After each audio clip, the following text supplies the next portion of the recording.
Cette fois-ci, le troisième exercice, il s'agit de travailler un petit peu avec les représentations graphiques des fonctions affines.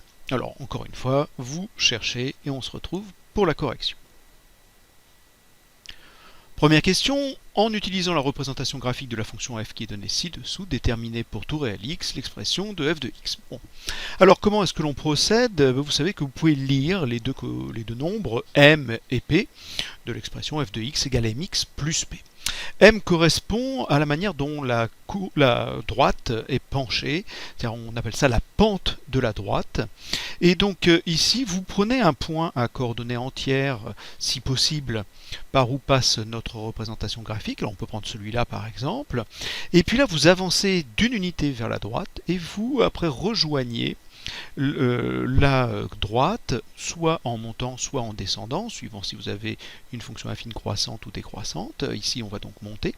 Et le coefficient m, c'est le nombre d'unités que l'on fait verticalement pour rejoindre notre droite. Je pourrais partir de ce point également, j'avance d'une unité, je monte de 1, 2.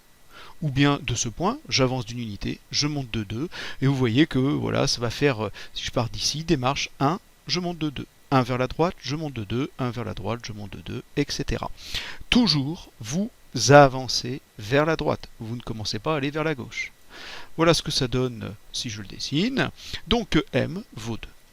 Le deuxième nombre, p, c'est ce qu'on appelle l'ordonnée à l'origine. Il est très simple à lire. C'est l'endroit où vous avez l'intersection entre votre droite et l'axe vertical des ordonnées. C'est ici. Et donc, il suffit de lire la hauteur, l'ordonnée de ce point, c'est moins 3. Vous avez donc P qui vaut moins 3. On a donc nos deux nombres. Là, ici, dans notre exercice, on a donc f de x qui vaut 2x moins 3. Travail inverse pour la question 2. Il s'agit de tracer maintenant la représentation graphique d'une fonction affine qu'on vous a donnée. Donc vous savez que vous allez avoir comme représentation une droite. 2 points sont suffisants pour tracer une droite. J'encourage d'en prendre un troisième, histoire d'être sûr de ne pas commettre d'erreur. Donc, si vous prenez, il faut essayer de trouver quelque chose qui va nous donner des coordonnées entières si possible. Comme ici, on va multiplier par moins 0,5. Vous allez prendre pour x des nombres pairs. Donc par exemple, g de 0, vous remplacez ici x par 0, vous allez trouver moins 0,5 fois 0, ça fait donc 4. G de 0 vaut 4, ça veut dire donc que nous allons passer par le point de coordonnées 0, 4. 0, 4, il va être ici. Puis je vais prendre x vaut 2, moins 0,5 fois 2, ça fait moins 1, moins 1 plus 4, ça fait 3. Donc je vais avoir le point de coordonnées 2, 3, c'est-à-dire ici. Je vais prendre 4, moins 0,5 fois 4, ça fait moins 2 plus 4, ça fait 2. Donc je vais avoir le point de coordonnées 4, 2, ici.